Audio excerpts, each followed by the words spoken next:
Ang ating scripture reading sa umaga po nito ay nasa Exodus chapter 40, 40. Exodus chapter 40, babasahin po natin ang buong kabanata. So kung nandoon na po kayo, sisimulan ko na po ang pagbasa. Exodus chapter 40, verse 1. Then the Lord spoke to Moses, saying, On the first day of the first month, you shall set up the tabernacle of the tent of meeting. You shall put in it the ark of the testimony, and partition of the ark with the veil. You shall bring in the table and arrange the things that are to be set in order on it. And you shall bring in the lampstand and the light its lamps. You shall also set the altar of gold for the incense before the ark of the testimony, and put up the screen for the door of the tabernacle. Then you shall set the altar of the burnt offering before the door of the tabernacle of the tent of meeting. And you shall set the laver between the tabernacle of meeting and the altar, and put water in it. You shall set up the court all around, and hang up the screen at the court gate. And you shall take the anointing oil, and anoint the tabernacle, and all that is in it, and you shall hallow it, and all its utensils, and it shall be holy. You shall anoint the altar of the burnt offering, and all its utensils, and consecrate the altar. The altar shall be most holy. And you shall anoint the laver and its base, and consecrate it. Then you shall bring Aaron and his sons to the door of the tabernacle of meeting, and wash them with water. You shall put the holy garments on Aaron, and anoint him, and consecrate him, that he may minister to me as priest. And you shall bring his sons, and clothe them with tunics. You shall anoint them as you anointed their father, that they may minister to me as priests. For their anointing shall surely be an everlasting priesthood throughout their generations. Thus Moses did, according to all that the Lord had commanded him, so he did. And it came to pass in the first month of the second year, on the first day of the month, that the tabernacle was raised up. So Moses raised up the tabernacle, fastened its sockets, set up its boards, put in its bars, and raised up its pillars. And he spread out the tent over the tabernacle, and put the covering of the tent on top of it, as the Lord had commanded Moses.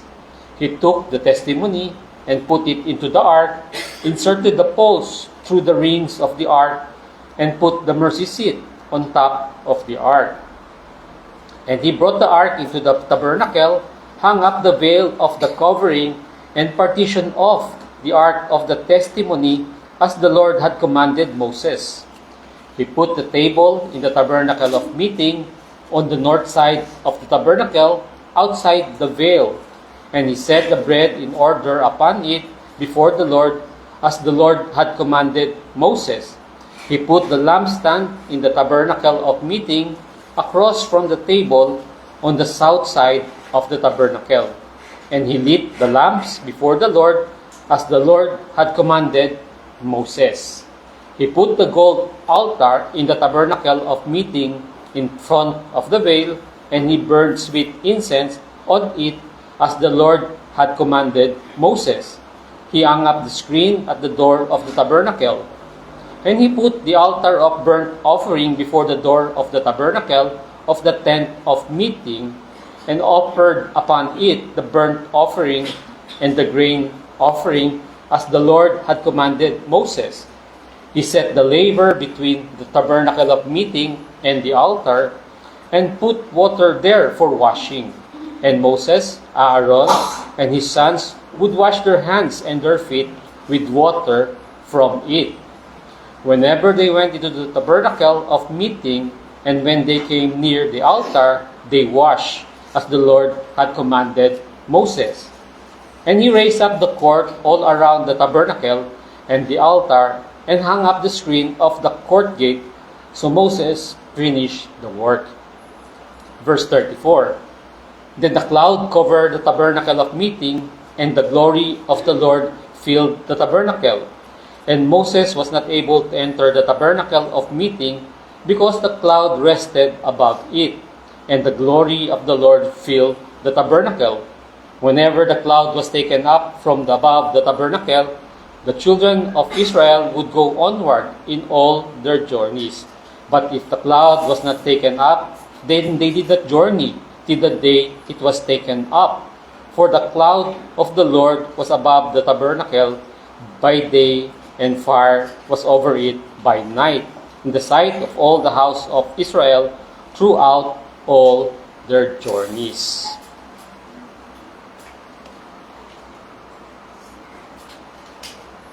So mapapansin natin dito, yung paulit-ulit na sinasabi na as the Lord commanded Moses, so he did. Diba? Yun yung pinaka-main na sinasabi dito sa chapter 40, bukod sa from verse 34 hanggang verse 38, which is the climax ng bumaba ang glory ng Lord dun sa tabernacle. Now, acceptable worship flows from a true knowledge of God and His revealed will. Ang pag-worship ay isang holy service para sa Diyos. Hindi ito isang okasyon o activity lang na inaayon sa gusto o hindi gusto ng mga taong nagwo-worship. To recognize God's infinitely majestic person, His infinitely attractive perfections, and His infinitely awesome works demands that the finite creature, tayo yon, bow submissively before His holy presence. Kung papaano tayo kumilos sa harap ng presensya ng Diyos ay napakahalaga. God is in heaven and we are on earth. Pero kahit ganun kalayo ang agwat natin sa Diyos, inaalaw at ini-invite pa rin niya tayo sa Kanyang holy presence. Being in the presence of God is a privilege that ought to overwhelm us and create within us a sense of caution and also reverence. So habang tayo ay nagiging conscious na ang biblical worship ay lumalapit sa presensya ng Diyos, ay dapat lang lalo tayo maging mas maingat upang hindi natin ma-offend ang Kanyang holy presence. Now, if we truly desire God's presence, it is imperative that we go to places God has promised to meet with His people. Dito sa tabernacle, sinasabi ng Diyos, "Here I am." Ang tabernacle ay isang visible means na kung saan tinuturuan tayo ng Diyos kung papaano lalapit sa Kanya. It provides a theology of worship. It was designed to develop covenant fellowship, to show what holiness looks like, and to show the meaning and manner of worship. Kaya nga paulit-ulit yung sinasabi, as the Lord commanded, so Moses did. Bagamat matagal na wala na ang tabernacle, pero yung mga lessons na tinuturo nito ay nasa atin pa hanggang ngayon. Kahit na yung mga designations o yung tinatawag at architecture ng tabernacle ay may mahalagang lessons na tinuturo sa atin patungkol sa worship at kung papaano i-worship ang Diyos. Maraming lessons na makukuha sa pangalan o tawag sa tabernacle. Ang simpleng ibig sabihin ng salitang tabernacle ay the place of dwelling, Mishkan sa Hebrew. Kaya yung salitang tabernacle declares that God takes up residence with His people, nananahan kasama ang Kanyang mga tao. Hindi siya yung pabisi-bisita o pasulput-sulput lang, kundi siya ay nakatira kasama ang Kanyang mga tao. The tabernacle pictures the constant abiding presence of God with His people. Pero of course, God is omnipresent and fills all space immediately. Pero He dwells with His people in a most and intimate way. Pero kailangan din natin tandaan na ang presence ng Diyos ay hindi lang literally confined sa tabernacle. It is a visible reminder and declaration that God was with Israel. What the name Emmanuel declares, the tabernacle illustrated and Christ fulfilled. Ang key lesson dito ay ang special presence ng Diyos ay nasa place of worship, kagaya ng ginagawa natin ngayon. Itong knowledge na ito na ipinaalam ng Diyos sa atin ang dapat magdikta kung ano ang dapat mangyari o ano-ano dapat gagawin sa worship place. Ang tawag sa tabernacle noon sa kanilang panahon ay tent o a portable structure which testified the Lord's identification with His people. Nakatira yung mga Israelites noon sa mga tent. Ang presensya ng Diyos din nananahan sa isang tent. Paalala lang ulit na theologically, katawa-tawa kung iniisip natin na yung tent ay nalolocalize o nalilimitahan ang presensya ng Diyos o ang kanyang ministeryo sa kanyang mga tao, because that is ridiculous. God is omnipresent. The tent illustrated what Isaiah said concerning the Lord during Israel's wandering in the wilderness sa sinabi sa Isaiah chapter 63 verse 9. And I quote, "In all their afflictions, He was afflicted, and the angel of His presence saved them." Christ most vividly fulfilled the tent prophecy as He came in the likeness of sinful flesh. He is able, therefore, because of His personal experience, to be touched with the feelings of our infirmities. That the temple ultimately replaced the tent testifies the same truth.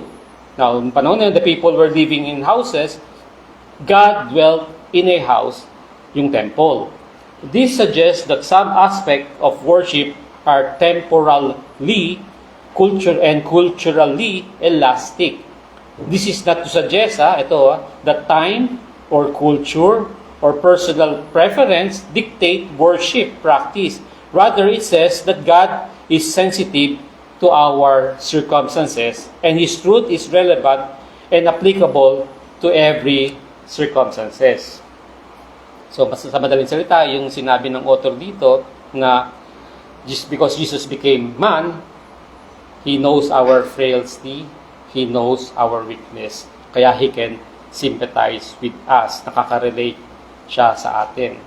Kaya doon sa sinabi lahat na yun, sa binasa ko, sa madaling salita, the regulative principle of worship is still intact. So may the Lord bless the reading of His Word this morning.